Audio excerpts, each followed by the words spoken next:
जो कौवा और कुत्ता होता है उसको पूर्व भान हो जाता है, इसीलिए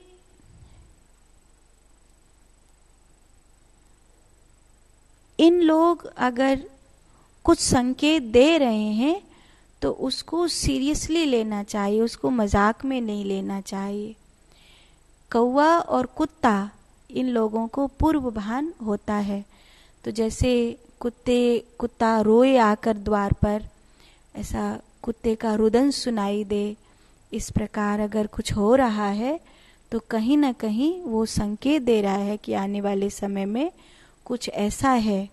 जैसे कागा है, वो बार बार सांझ के समय आए और चिल्लाए, या वो घर की मुड़ेर पर या देहरी पर या कहीं पर भी आकर के बैठे और उसकी आंख में आंसू दिखाई दे, तो इसका संकेत है कि कुछ न कुछ ऐसा है जो अनहोनी है, नहीं होना चाहिए।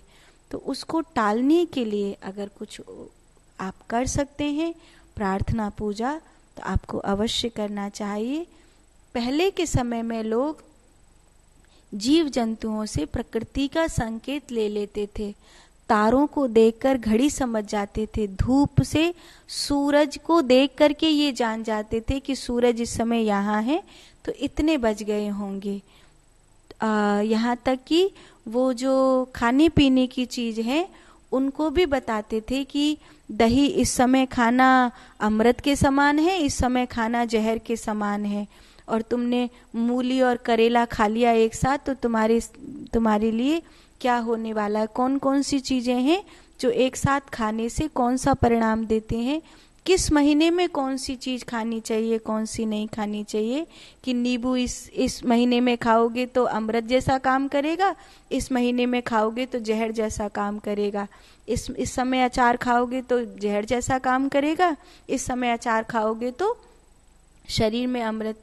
तो वो इस तरह से गणना करते और बहुत सारी चीजें हमें बताया करते थे। लेकिन बड़े बूढ़ों के साथ साथ ये चीजें कहीं लुप्त हो गईं, उनके साथ ही मर गईं। इनको जानने वाले लोग, जो पीढ़ी थी वो तो कॉन्वेंट स्कूलों में पढ़ती रह गई, तो उनको पता ही नहीं चला। आज भी कई बड़े बूढ़े हैं जो इन चीज़ों को जानते हैं, लेकिन वो जो शहरों की पढ़ाई करे हुए हैं वो लोग नहीं जानते हैं कि इस समय में इस ऋतु में ये फल खाएंगे तो अच्छा रहेगा, इस समय में इस ऋतु में ये फल खाएंगे तो जहर जैसा काम करेगा, इस समय पे ये चीज़ शुभ होगी, इस समय पे ये चीज़ अशुभ होगी। ऐसे ही वो पशु पक्षियों से भी जान जाते थे। लोग कहते थे क्या अंतर, अभी लोग कहते हैं क्या अंतर है, कुत्ता पालो या गऊ पालो, क्या अंतर है भैंस का दूध पियो या गैया का दूध पियो। क्योंकि उन लोग, अभी आज के लोग को ऊर्जा का पता नहीं है। ऊर्जा का पता नहीं होने के कारण वो नेगेटिविटी पॉजिटिविटी को समझ ही नहीं पा रहे हैं, और वो नेगेटिविटी और पॉजिटिविटी को नहीं समझेंगे, दिव्यता को और अशुभता को नहीं समझेंगे, तो उन्हें तो ये भी नहीं पता चलेगा कि मंदिर में जाना और एक टूरिस्ट प्लेस पे जाना, दोनों में क्या अंतर है। एक होटल में घुसना और एक संत महात्मा के आश्रम में घुसना, इसमें क्या अंतर है। क्योंकि वो नेगेटिविटी और पॉजिटिविटी को नहीं जानते, ऊर्जा के भेद को नहीं जानते, उसके परिणाम को नहीं जानते। तो ये चीजें आपको जानना बहुत जरूरी है। दूसरी बात, पान के पत्ते पर भोजन रखकर पेड़ के नीचे रखें, पीपल आदि के नीचे, तो इससे पितरों को भोग मिलता है अमावस्या में, पितृपक्ष पर। तीसरा, जो कौवा और हंस, गरुड़, ये पितृतुल्य होते हैं, इसीलिए अगर इनको कुछ खिलाने का अवसर आपको मिले तो उसे चूकना नहीं चाहिए।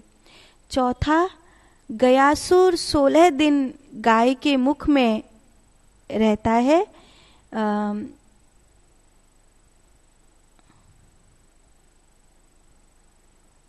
कहते हैं इसीलिए अगर पितृपक्ष में कुछ भी नहीं हो तो गऊ को आप वो जो भोजन है वो देते हैं गऊ को, तो वो भी आपके पितरों की शांति के लिए मान्य होता है। पांचवी बात है कि मछली, कछुआ, नाग ये भी पितृ के समान माने जाते हैं। अगर आप इनको भी पितृपक्ष में भोजन दे रहे हैं, कुत्ता, हाथी या गाय, इनको भी अगर आप पितृपक्ष में भोजन दे रहे हैं तो ये भी आपके पितरों को पहुंचता है। पितृ यक्ष ये उस अन्न को ले लेते हैं, तो पितृ ऋषि पितृ तृप्ति का कारण बन जाता है। बाथरूम और रसोई में पानी थोड़ा सा भर कर के रखें और उसे सुबह घर के बाहर फेंकें तो ये अच्छा होता है। बाथरूम में, रसोई में पानी रहना चाहिए। कभी भी बाथरूम में एकदम खाली बाल्टी नहीं रखनी चाहिए। रसोई में भी सभी पात्र एकदम खाली नहीं रखने चाहिए। अगर पितरों को अधोगति प्राप्त हुई है तो उन्हें अर्धगति मिलती है, और वो अर्धगति के पितरों को अगर हम कुत्ता, हाथी, गाय, मछली, कछुआ, नाग, कौआ, इन सब के माध्यम से अगर भोजन पहुंचाते हैं तो इन तक भोजन पहुंचता है।